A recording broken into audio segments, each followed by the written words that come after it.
ಓಂ ಶಾಂತಿ. ಇಂದಿನ ದಿನಾಂಕ 4/5/2026. ಪ್ರಾರ್ಥ ಮುರುಳಿ ಬಾಪ್ ದಾದಾ ಮಧುಬನ. ಮಧುರ ಮಕ್ಕಳೇ, ನಿಶ್ಚಯ ಬುದ್ಧಿಯವರಾಗಿ ತಂದೆಯ ಪ್ರತಿ ಆಜ್ಞೆಯ ಅನುಸಾರ ನಡೆಯುತ್ತಾ ಇರಿ. ಆಜ್ಞೆಯಂತೆ ನಡೆಯುವುದರಿಂದಲೇ ಶ್ರೇಷ್ಠರಾಗುತ್ತೀರಿ.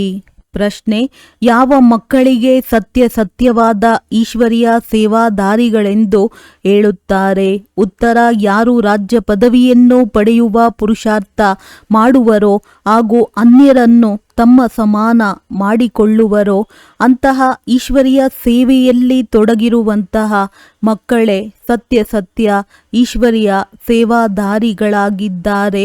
ಅವರನ್ನು ನೋಡಿ ಅನ್ಯರು ಸಹಯೋಗಿಗಳಾಗುತ್ತಾರೆ. ಓಂ ಶಾಂತಿ. ನೀವು ಇಲ್ಲಿ ಕುಳಿತುಕೊಳ್ಳುತ್ತೀರೆಂದರೆ ಎಲ್ಲರಿಗೆ ಶಿವ ತಂದೆಯನ್ನು ನೆನಪು ಮಾಡಿ ಎಂದು ಹೇಳಬೇಕಾಗಿದೆ. ಇವರನ್ನಂತೂ ನೀವು ತಿಳಿದುಕೊಂಡಿದ್ದೀರಿ. ಶಿವ ತಂದೆಯಾಗಿದ್ದಾರೆ. ಅವರ ಮಂದಿರಕ್ಕೂ ಹೋಗುತ್ತಾರೆ. ಆದರೆ ಶಿವ ತಂದೆಯು ಯಾರು ಎಂಬುದನ್ನು ನೀವು ಮಕ್ಕಳ ವಿನಃ ಮತ್ಯಾರೂ ತಿಳಿದುಕೊಂಡಿಲ್ಲ. ಆದ್ದರಿಂದ ಶಿವ ತಂದೆಯ ನೆನಪು ತರಿಸಬೇಕಾಗಿದೆ. ಇಲ್ಲಿ ಕುಳಿತಿದ್ದರೂ ಸಹ ಕೆಲವರ ಬುದ್ಧಿಯೋಗವು ಎಲ್ಲೆಲ್ಲಿಯೋ ಅಲೆದಾಡುತ್ತಿರುವುದು. ಆದ್ದರಿಂದ ನೆನಪು ತರಿಸುವುದು ನಿಮ್ಮ ಕರ್ತವ್ಯವಾಗಿದೆ. ಸಹೋದರ ಸಹೋದರಿಯರೇ, ತಂದೆಯನ್ನು ನೆನಪು ಮಾಡಿ. ಆ ತಂದೆಯಿಂದಲೇ ಆಸ್ತಿಯು ಸಿಗುವುದು. ನೀವೀಗ ಸತ್ಯವಾದ ಸಹೋದರ ಸಹೋದರಿಯರಾಗಿದ್ದೀರಿ. ಅವರಂತೂ ಕೇವಲ ಸ್ತ್ರೀ ಪುರುಷರ ಕಾರಣ ಸಹೋದರ ಸಹೋದರಿ ಎಂದು ಹೇಳುತ್ತಾರೆ. ಭಾಷಣದಲ್ಲಿಯೂ ಬ್ರದರ್ಸ್ ಅಂಡ್ ಸಿಸ್ಟರ್ಸ್ ಎಂದು ಅವರು ಶರೀರದ ಸಂಬಂಧದಿಂದ ಸಹೋದರ ಸಹೋದರಿಯರಾಗಿದ್ದಾರೆ. ಇಲ್ಲಿ ಆ ಮಾತಿಲ್ಲ. ಇಲ್ಲಂತೂ ಆತ್ಮರಿಗೆ ತಮ್ಮ ರಚಯಿತ ತಂದೆಯನ್ನು ನೆನಪು ಮಾಡಿ ಎಂದು ತಿಳಿಸಲಾಗುತ್ತದೆ. ಅವರಿಂದಲೇ ಆಸ್ತಿಯೂ ಸಿಗುವುದು. ಅಂತರವಿದೆ ಎಲ್ಲವೇ. ಸಹೋದರ ಸಹೋದರಿ ಅಕ್ಷರವಂತೂ ಸಾಮಾನ್ಯವಾಗಿದೆ. ಇಲ್ಲಿ ತಂದೆಯು ಮಕ್ಕಳಿಗೆ ಮಕ್ಕಳೇ ತಂದೆಯಾದ ನನ್ನೊಬ್ಬನನ್ನೇ ನೆನಪು ಮಾಡಿ ಎಂದು ಹೇಳುತ್ತಾರೆ. ಆ ಶಿವ ತಂದೆಯು ಆತ್ಮಿಕ ತಂದೆಯಾಗಿದ್ದಾರೆ ಮತ್ತು ಪ್ರಜಾಪಿತ ಬ್ರಹ್ಮ ಸಾಕಾರ ತಂದೆಯಾಗಿದ್ದಾರೆ. ಆದ್ದರಿಂದ ಬಾಪ್ ದಾದಾ ಇಬ್ಬರೂ ಸಹ ಹೇಳುತ್ತಾರೆ, ಮಕ್ಕಳೇ ತಂದೆಯನ್ನು ನೆನಪು ಮಾಡಿ. ಮತ್ತೆಲ್ಲಿಯೂ ಬುದ್ಧಿಯು ಹೋಗದಿರಲಿ. ಬುದ್ಧಿಯು ಬಹಳ ಅಲೆದಾಡುತ್ತದೆ. ಭಕ್ತಿ ಮಾರ್ಗದಲ್ಲಿಯೂ ಇದೇ ರೀತಿ ಆಗುತ್ತದೆ. ಕೃಷ್ಣನ ಮುಂದೆ ಅಥವಾ ಯಾವುದೇ ದೇವತೆಯ ಮುಂದೆ ಕುಳಿತುಕೊಂಡು ಹೇಳುತ್ತಾರೆ, ಮಾಲೆಯನ್ನು ಜಪಿಸುತ್ತಾರೆಂದರೆ ಬುದ್ಧಿಯು ಎಲ್ಲೆಲ್ಲಿಯೋ ಓಡುತ್ತಿರುತ್ತದೆ. ದೇವತೆಗಳು ಯಾರು? ಅವರಿಗೆ ಈ ರಾಜ್ಯವು ಹೇಗೆ ಸಿಕ್ಕಿತು? ಯಾವಾಗ ಸಿಕ್ಕಿತು? ಇದು ಯಾರಿಗೂ ತಿಳಿದಿಲ್ಲ. ಗುರುನಾನಕರು ಸಿಖ್ ಪಂಥವನ್ನು ಸ್ಥಾಪನೆ ಮಾಡಿದರೆಂದು ಸಿಖ್ಖರು ತಿಳಿದುಕೊಂಡಿದ್ದಾರೆ. ನಂತರ ಅವರ ಗುರುಗಳು, ಅವರ ವಂಶಾವಳಿ ನಡೆದು ಬರುತ್ತದೆ. ಅವರು ಪುನರ್ಜನ್ಮದಲ್ಲಿ ಬರುತ್ತಾ ಇರುತ್ತಾರೆ. ಈ ಮಾತುಗಳನ್ನು ಯಾರೂ ತಿಳಿದುಕೊಂಡಿಲ್ಲ. ಅವರು ಸದಾ ಗುರುನಾನಕರನ್ನು ನೆನಪು ಮಾಡುವರೆ. ಒಳ್ಳೆಯದು, ತಿಳಿದುಕೊಳ್ಳಿ. ಗುರುನಾನಕರನ್ನು ಅಥವಾ ಬುದ್ಧನನ್ನು ಇಲ್ಲವೇ ಯಾರೇ ತಮ್ಮ ಧರ್ಮ ಸ್ಥಾಪಕರನ್ನು ನೆನಪು ಮಾಡುತ್ತಾರೆ. ಆದರೆ ಅವರು ಈಗ ಎಲ್ಲಿದ್ದಾರೆಂದು ಯಾರಿಗೂ ತಿಳಿದಿರುವುದಿಲ್ಲ.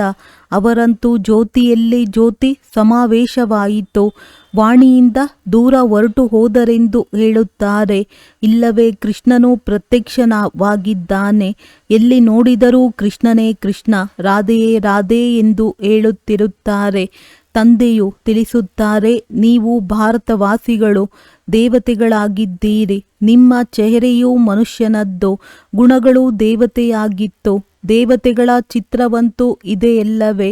ಚಿತ್ರಗಳು ಇಲ್ಲದೆ ಹೋಗಿದ್ದರೆ ಇದನ್ನು ತಿಳಿದುಕೊಳ್ಳುತ್ತಿರಲಿಲ್ಲ. ರಾಧೆ ಕೃಷ್ಣರ ಜೊತೆ ಲಕ್ಷ್ಮೀನಾರಾಯಣರ ಸಂಬಂಧವೇನು ಎಂಬುದನ್ನು ಸಹ ತಂದೆಯೇ ಬಂದು ತಿಳಿಸುತ್ತಾರೆ.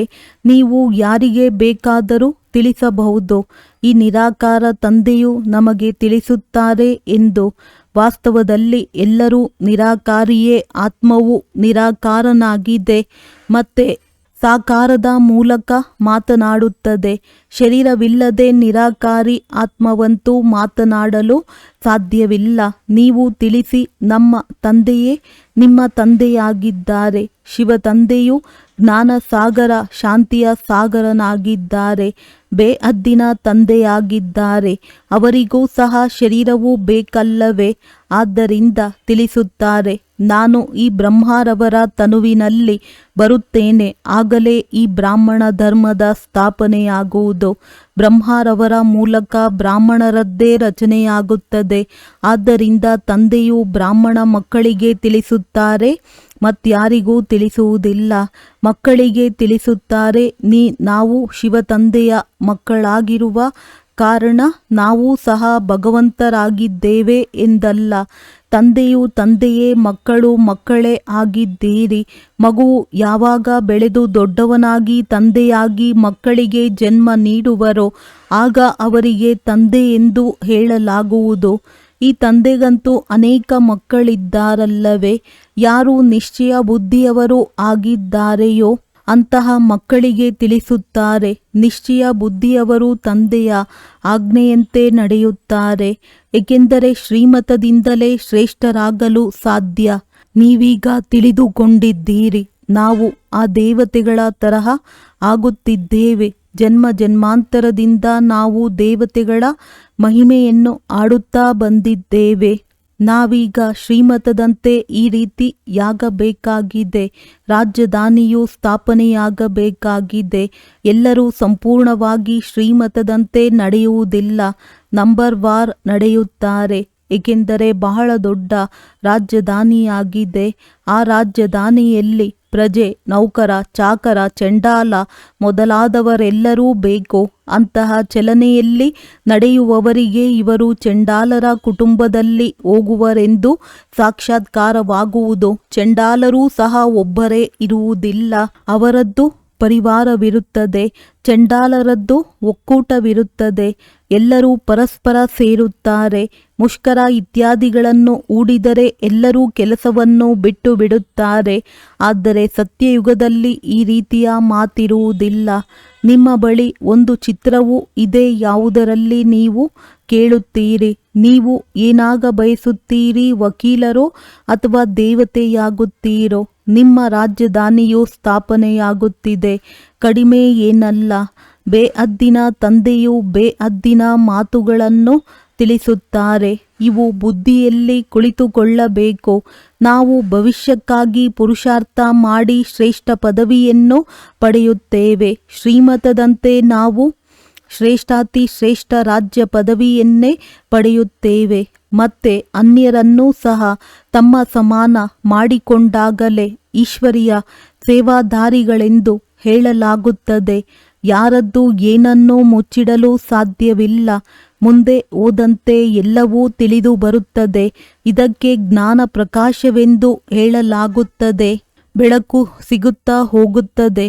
ಇದು ಮನುಷ್ಯರಿಗೆ ಅರ್ಥವಾಗಿದೆಯೇ? ಒಳಗೊಳಗೆ ಬಾಂಬುಗಳನ್ನು ತಯಾರು ಮಾಡುತ್ತಿರುತ್ತಾರೆ. ಯಾವುದೇ ವಸ್ತುಗಳನ್ನು ಕೇವಲ ಇಟ್ಟುಕೊಳ್ಳುವುದಕ್ಕಾಗಿ ತಯಾರು ಮಾಡುತ್ತಿಲ್ಲ.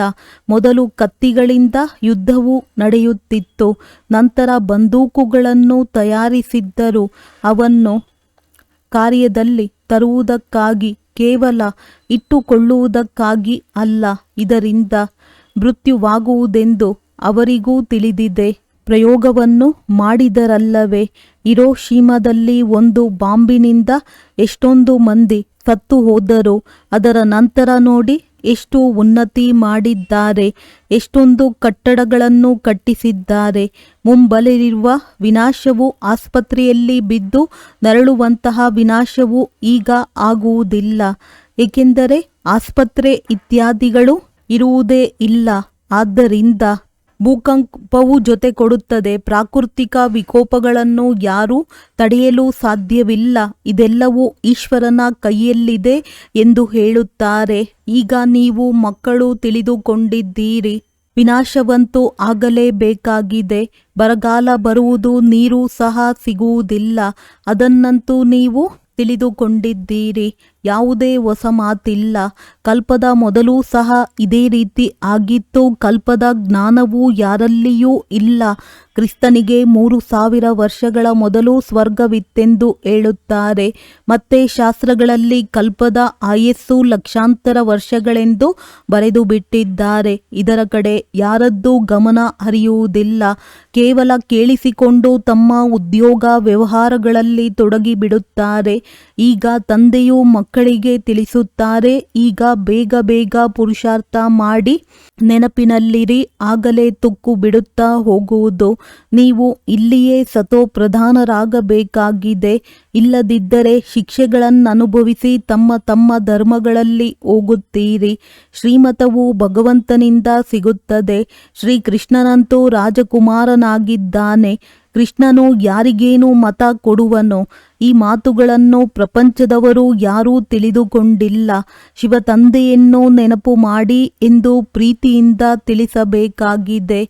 ಸ್ವಯಂ ತಂದೆಯೇ ತಿಳಿಸುತ್ತಾರೆ, ನನ್ನೊಬ್ಬನನ್ನೇ ನೆನಪು ಮಾಡಿ. ಅವರು ಕಲ್ಯಾಣಕಾರಿಯಾಗಿದ್ದಾರೆ. ಮತ್ತೆಲ್ಲ ಸಂಘಗಳನ್ನು ಬಿಟ್ಟು ಒಬ್ಬರ ಸಂಘವನ್ನು ಸೇರಬೇಕಾಗಿದೆ. ನೀವು ಭಾರತದ ದೋಣಿಯನ್ನು ಪಾರು ಮಾಡುವವರಾಗಿದ್ದೀರಿ.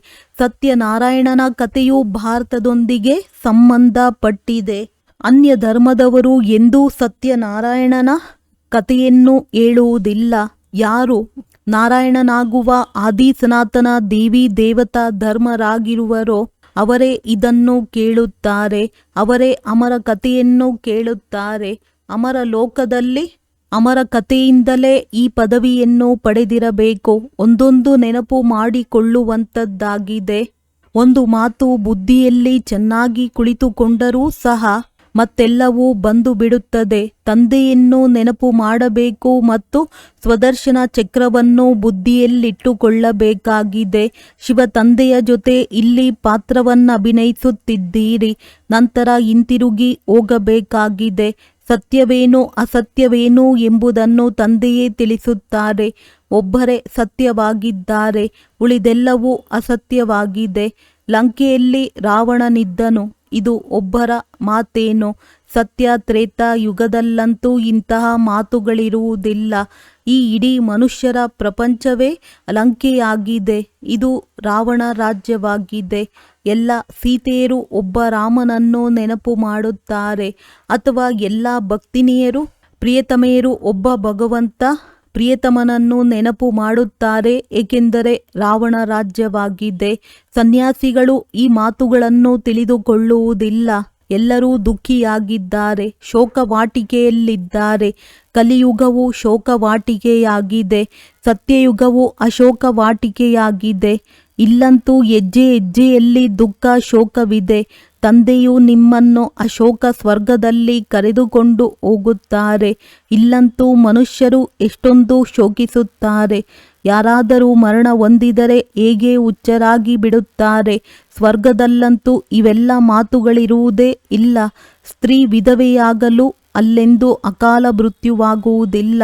ಅಲ್ಲಂತೂ ಸಮಯದಲ್ಲಿ ಒಂದು ಶರೀರವನ್ನು ಬಿಟ್ಟು ಇನ್ನೊಂದನ್ನು ತೆಗೆದುಕೊಳ್ಳುತ್ತಾರೆ. ಸ್ತ್ರೀ ಅಥವಾ ಪುರುಷನ ಶರೀರವನ್ನು ಪಡೆಯುತ್ತಾರೆಂದರೆ ಅದು ಸಹ ಸಾಕ್ಷಾತ್ಕಾರವಾಗುವುದು. ಕೊನೆಯಲ್ಲಿ ಯಾರ್ಯಾರು ಏನೇನಾಗುತ್ತಾರೆ ಎಂಬುದೆಲ್ಲವೂ ಅರ್ಥವಾಗುತ್ತದೆ. ಮತ್ತೆ ಆ ಸಮಯದಲ್ಲಿ ನಾವು ಇಷ್ಟು ಸಮಯ ಪರಿಶ್ರಮ ಪಡಲಿಲ್ಲ ಎಂದು ಹೇಳುತ್ತಾರೆ. ಆದರೆ ಆ ಸಮಯದಲ್ಲಿ ಹೇಳುವುದರಿಂದೇನು ಲಾಭ? ಸಮಯವಂತೂ ಕಳೆದು ಹೋಯಿತಲ್ಲವೇ? ಆದ್ದರಿಂದ ತಂದೆಯು ತಿಳಿಸುತ್ತಾರೆ, ಮಕ್ಕಳೇ ಪರಿಶ್ರಮ ಪಡಿ, ಸರ್ವೀಸಿನಲ್ಲಿ ಸತ್ಯವಾದ ಬಲಭುಜಗಳಾಗಿ, ಆಗ ರಾಜಧಾನಿಯಲ್ಲಿ ಬಂದು ಬಿಡುತ್ತೀರಿ. ಸರ್ವೀಸಿನಲ್ಲಿ ತೊಡಗಿರಿ. ಹೇಗೆ ಕೆಲವರು ಮಾದರಿಯಾಗಿದ್ದಾರಲ್ಲವೇ? ಇಡೀ ಕುಟುಂಬವೇ ಸರ್ವೀಸಿನಲ್ಲಿ ತೊಡಗಿದ್ದಾರೆ.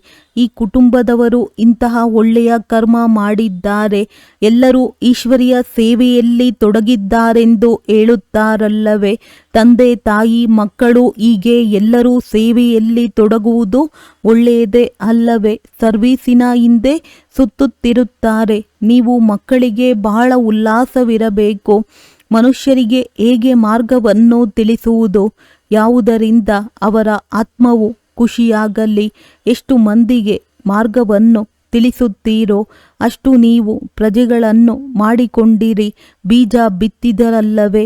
ಯಾರು ಜನ್ಮ ಪಡೆದ ಕೂಡಲೇ ರಾಜನಾಗುವುದಿಲ್ಲ. ಮೊದಲು ಪ್ರಜೆಗಳ ಅಧಿಕಾರಿಯಾಗುತ್ತಾರೆ. ನಂತರ ಪುರುಷಾರ್ಥ ಮಾಡುತ್ತಾ ಹೇಗಿದ್ದವರು ಏನಾಗಿ ಬಿಡುತ್ತಾರೆ. ನೀವು ಸೇವೆಯಲ್ಲಿ ತೊಡಗಿರುವುದನ್ನು ನೋಡಿ ಅನ್ಯರಿಗೂ ಸಹ ನಾವೇಕೆ ಇಂತಹ ಪುರುಷಾರ್ಥ ಮಾಡಬಾರದು ಎಂದು ಉಮಂಗ ಬರುತ್ತದೆ. ಇಲ್ಲದಿದ್ದರೆ ಕಲ್ಪವೂ ಇದೇ ಗತಿಯಾಗುವುದು. ಅನೇಕರು ಬರುತ್ತಾರೆ, ಪಶ್ಚಾತ್ತಾಪ ಪಡುತ್ತಾರೆ. ಆ ಸಮಯದಲ್ಲಿ ಇರುವಂತಹ ದುಃಖವನ್ನು ಮನುಷ್ಯರು ಇಡೀ ಜೀವನದಲ್ಲಿ ಎಂದೂ ನೋಡಿರುವುದಿಲ್ಲ. ಶ್ರೀಮತದಂತೆ ನಡೆಯದ ಕಾರಣ ಅಂತಿಮದಲ್ಲಿ ಇಂತಹ ದುಃಖವನ್ನು ನೋಡುತ್ತಾರೆ. ಅದರ ಮಾತೇ ಕೇಳಬೇಡಿ, ಏಕೆಂದರೆ ಅನೇಕ ವಿಕರ್ಮಗಳನ್ನು ಮಾಡಿದ್ದಾರೆ. ತಂದೆಯು ಬಹಳ ಸಹಜ ಮಾರ್ಗವನ್ನು ತಿಳಿಸುತ್ತಾರೆ. ಕೇವಲ ತಂದೆಯನ್ನು ನೆನಪು ಮಾಡಬೇಕಾಗಿದೆ. ಅನ್ಯರಿಗೂ ಈ ಮಾರ್ಗವನ್ನು ತಿಳಿಸಿರಿ. ನೀವು ದೇವಿ ದೇವತಾ ಧರ್ಮದವರಾಗಿದ್ದೀರಿ. ಹೇಗೆ ಕ್ರಿಶ್ಚಿಯನ್ ಧರ್ಮದ ಮನುಷ್ಯರು ಇದ್ದಾರೆಯೋ ಹಾಗೆಯೇ ಇವರು ಇದ್ದಾರೆ. ಇವರು ಎಲ್ಲರಿಗಿಂತ ಪವಿತ್ರರಾಗಿದ್ದಾರೆ. ಇಂತಹ ಧರ್ಮವು ಮತ್ಯಾವುದೂ ಇಲ್ಲ. ಅರ್ಧಕಲ್ಪ ನೀವು ಪವಿತ್ರರಾಗಿರುತ್ತೀರಿ. ಸ್ವರ್ಗ ಮತ್ತು ನರಕವೆಂದು ಗಾಯನವಿದೆ. ಸ್ವರ್ಗವೆಂದು ಯಾವುದಕ್ಕೆ ಹೇಳುತ್ತಾರೆ ಎಂಬುದನ್ನು ತಿಳಿದುಕೊಂಡಿಲ್ಲ. ತಂದೆಯು ಭಾರತದಲ್ಲಿಯೇ ಬಂದು ಮಕ್ಕಳನ್ನು ಜಾಗೃತಗೊಳಿಸುತ್ತಾರೆ. 5000 ವರ್ಷಗಳ ಮಾತಾಗಿದೆ. ಯಾರು ಸ್ವರ್ಗವಾಸಿಗಳಾಗಿದ್ದರೋ ಅವರೇ ಈಗ ನರಕವಾಸಿಗಳಾಗಿದ್ದಾರೆ. ಪುನಃ ತಂದೆಯು ಬಂದು ಪಾವನ ಸ್ವರ್ಗವಾಸಿಗಳನ್ನಾಗಿ ಮಾಡುತ್ತಾರೆ. ಒಬ್ಬ ಪ್ರಿಯತಮನನ್ನು ಬಂದು ಎಲ್ಲ ಪ್ರಿಯತಮೆಯರನ್ನು ತನ್ನ ಅಶೋಕ ವಾಟಿಕೆಗೆ ಕರೆದುಕೊಂಡು ಹೋಗುತ್ತಾರೆ. ಅಂದಾಗ ಮೊಟ್ಟ ಮೊದಲು ಎಲ್ಲರಿಗೆ ಇದನ್ನೇ ಹೇಳಿರಿ, ತಂದೆಯನ್ನು ನೆನಪು ಮಾಡಿ. ಇಲ್ಲದಿದ್ದರೆ ಇಲ್ಲಿ ಕುಳಿತಿದ್ದಂತೆಯೇ ಬುದ್ಧಿಯು ಎಲ್ಲೆಲ್ಲಿಯೋ ಅಲೆಯುತ್ತಿರುತ್ತದೆ. ಭಕ್ತಿ ಮಾರ್ಗದಲ್ಲಿಯೂ ಇದೇ ರೀತಿ ಆಗುತ್ತದೆ. ಈ ಬ್ರಹ್ಮ ತಂದೆಯು ಅನುಭವಿಯಲ್ಲವೇ. ಎಲ್ಲದಕ್ಕಿಂತ ಒಳ್ಳೆಯ ವ್ಯಾಪಾರವು ವಜ್ರ ವ್ಯಾಪಾರವಾಗಿದೆ. ಅದರಲ್ಲಿ ಸತ್ಯ ವಜ್ರ ಅಥವಾ ನಕಲಿ ಎಂಬುದನ್ನು ಬಹಳ ಇಲ್ಲಿಯೂ ಸಹ ಸತ್ಯವೂ ಮರೆಯಾಗಿದೆ. ಸುಳ್ಳೇ ಸುಳ್ಳು ನಡೆಯುತ್ತಿರುತ್ತದೆ. ಇದು ಸಹ ಡ್ರಾಮಾದಲ್ಲಿ ನಿಗದಿಯಾಗಿದೆ. ನೀವು ತಿಳಿದುಕೊಂಡಿದ್ದೀರಿ, ನಾವೆಲ್ಲರೂ ಡ್ರಾಮಾದ ಪಾತ್ರಧಾರಿಗಳಾಗಿದ್ದೇವೆ. ಇದರಲ್ಲಿ ಯಾರೂ ಬಿಡುಗಡೆಯಾಗಲು ಸಾಧ್ಯವಿಲ್ಲ. ಯಾರೂ ಮೋಕ್ಷವನ್ನು ಪಡೆಯಲು ಸಾಧ್ಯವಿಲ್ಲ. ವಿವೇಕದಿಂದ ಕೆಲಸ ತೆಗೆದುಕೊಳ್ಳಬೇಕಾಗಿದೆ. ಪಾತ್ರದಲ್ಲಿ ನಡೆಯುತ್ತಲೇ ಹೋಗುತ್ತಾರೆ. ಮತ್ತೆ ಕಲ್ಪದ ನಂತರ ಅದೇ ಪಾತ್ರವನ್ನು ಪುನರಾವರ್ತನೆ ಮಾಡುತ್ತಾರೆ. ಹೇಗೆ ಮನುಷ್ಯರು ಸಾಯುತ್ತಾರೆ, ವಿನಾಶವಾಗುತ್ತದೆ ಎಂಬುದನ್ನು ನೀವು ನೋಡುತ್ತೀರಿ. ಎಲ್ಲ ಆತ್ಮರು ನಿರ್ವಾಣಧಾಮಕ್ಕೆ ಹೊರಟು ಹೋಗುತ್ತಾರೆ. ಇದು ಬುದ್ಧಿಯಲ್ಲಿ ಜ್ಞಾನವಿದೆ. ಸರ್ವೀಸಿನಲ್ಲಿ ತೊಡಗಿದರೆ ಅನೇಕರ ಕಲ್ಯಾಣವಾಗುವುದು. ಇಡೀ ಪರಿವಾರವೇ ಈ ಜ್ಞಾನದಲ್ಲಿ ತೊಡಗಿಬಿಟ್ಟರೆ ಬಹಳ ಅದ್ಭುತವಾಗಿ ಬಿಡುವುದು. ಒಳ್ಳೆಯದು. ಮಧುರಾತಿ ಮಧುರ ಅಗಲಿ ಹೋಗಿ ಸಿಕ್ಕಿದಂತಹ ಮಕ್ಕಳಿಗೆ ಮಾತ್ಪಿತಾ ಬಾಪ್ ದಾದಾರವರ ನೆನಪು, ಪ್ರೀತಿ ಹಾಗೂ ಸುಪ್ರಭಾತ. ಆತ್ಮಿಕ ಮಕ್ಕಳಿಗೆ ಆತ್ಮಿಕ ತಂದೆಯ ನಮಸ್ತೆ. ಧಾರಣೆಯ ಮುಖ್ಯ ಸಾರ: ಅಂತಿಮದ ಭಯಾನಕ ದೃಶ್ಯದಿಂದ ಹಾಗೂ ದುಃಖಗಳಿಂದ ಮುಕ್ತರಾಗಲು ಈಗಿನಿಂದಲೇ ತಂದೆಯ ಶ್ರೀಮತದಂತೆ ನಡೆಯಬೇಕಾಗಿದೆ. ಅನ್ಯರನ್ನು ತಮ್ಮ ಸಮಾನರನ್ನಾಗಿ ಮಾಡಿಕೊಳ್ಳುವ ಸೇವೆಯಲ್ಲಿ ಶ್ರೀಮತದಂತೆ ಮಾಡಬೇಕಾಗಿದೆ. ಸರ್ವೀಸಿನಲ್ಲಿ ತಂದೆಗೆ ಬಲಭುಜಗಳಾಗಬೇಕಾಗಿದೆ. ಆತ್ಮವನ್ನು ಖುಷಿಪಡಿಸುವ ಮಾರ್ಗವನ್ನು ತಿಳಿಸಬೇಕಾಗಿದೆ. ಎಲ್ಲರ ಕಲ್ಯಾಣ ಮಾಡಬೇಕಾಗಿದೆ. ವರದಾನ: ತಮ್ಮ ಸಂಕಲ್ಪಗಳ ಗೊಂದಲ ಅಥವಾ ಶಿಕ್ಷೆಗಳಿಂದ ದೂರವಾಗಿರುವಂತಹ ಪಾಸ್ ವಿತ್ ಆನರ್ ಭವ. ಪಾಸ್ ವಿತ್ ಆನರ್ ಅಂದರೆ ಮನಸ್ಸಿನಲ್ಲಿಯೂ ಸಂಕಲ್ಪಗಳಿಂದ ಶಿಕ್ಷೆಯನ್ನು ಅನುಭವಿಸಬಾರದು. ಧರ್ಮರಾಜನ ಶಿಕ್ಷೆಗಳ ಮಾತಂತೂ ಅಂತ್ಯದಲ್ಲಿರುತ್ತದೆ. ಆದರೆ ತಮ್ಮ ಸಂಕಲ್ಪಗಳ ಗೊಂದಲ ಅಥವಾ ಶಿಕ್ಷೆಗಳಿಂದಲೂ ದೂರವಾಗಿರುವುದೇ ಪಾಸ್ ವಿತ್ ಆನರ್ ಆಗುವವರ ಲಕ್ಷಣವಾಗಿದೆ. ವಾಣಿ ಕರ್ಮ ಸಂಬಂಧ ಸಂಪರ್ಕದ ಮಾತಂತೂ ಚಿಕ್ಕದಾಗಿದೆ. ಆದರೆ ಸಂಕಲ್ಪಗಳಲ್ಲಿಯೂ ಗೊಂದಲ ಉಂಟಾಗಬಾರದು. ಇಂತಹ ಪ್ರತಿಜ್ಞೆ ಮಾಡಿದಾಗಲೇ ಪಾಸ್ ವಿತ್ ಆನರ್ ಆಗುವಿರಿ. ಸ್ಲೋಗನ್: ಜ್ಞಾನದ ಎಣ್ಣೆ ಮತ್ತು ಯೋಗದ ಬತ್ತಿಯು ಬೆಳಗುತ್ತಿದ್ದರೆ ಖುಷಿಯ ದೀಪವು ಬೆಳಗುತ್ತಿರುತ್ತದೆ. ಅವ್ಯಕ್ತ ಸೂಚನೆಗಳು: ಸದಾ ಅಚಲ ಅಡೋಲ ಏಕರಸ ಸ್ಥಿತಿಯ ಅನುಭವ ಮಾಡಿ. ಸಮಯ ಪ್ರಮಾಣ: ಈಗ ಸದಾ ಅಚಲ ಅಡೋಲ ಸರ್ವ ಖಜಾನೆಗಳಿಂದ ಸಂಪನ್ನರಾಗಿ ಸ್ವಲ್ಪವೂ ಸಹ ಏರುಪೇರು ಆಗುತ್ತೀರಿ ಎಂದರೆ ಸರ್ವ ಖಜಾನೆಗಳ ಅನುಭವ ಆಗುವುದಿಲ್ಲ. ತಂದೆಯ ಮೂಲಕ ಸಿಕ್ಕಿರುವ ಖಜಾನೆಗಳನ್ನು ಸದಾ ಕಾಯಮ್ಮಾಗಿ ಇಟ್ಟುಕೊಳ್ಳುವ ಸಾಧನ ಆಗಿದೆ. ಸದಾ ಅಚಲ ಅಡೋಲರಾಗಿ ಇರುವುದು. ಅಚಲರಾಗಿರುವುದರಿಂದ ಸದಾ ಖುಷಿಯ ಅನುಭವ ಇರುತ್ತದೆ. ಹೇಗೆ ವಿನಾಶಿ ಧನ, ಹೆಸರು, ಮಾನ್ಯತೆ, ಆಡಂಬರ, ಪದವಿ ಇತ್ಯಾದಿಗಳು ಸಿಗುತ್ತದೆ ಎಂದರೆ ಖುಷಿಯಾಗುತ್ತದೆ ಅಲ್ಲವೇ? ಇದಂತೂ ಅವಿನಾಶಿ ಖುಷಿಯಾಗಿದೆ. ಆದರೆ ಈ ಖುಷಿ ಅವರಿಗೆ ಇರುತ್ತದೆ ಯಾರು ಅಚಲ ಅಡೋಲ ಏಕರಸ ಸ್ಥಿತಿಯಲ್ಲಿ ಇರುತ್ತಾರೆ. ಒಳ್ಳೆಯದು. ಓಂ ಶಾಂತಿ.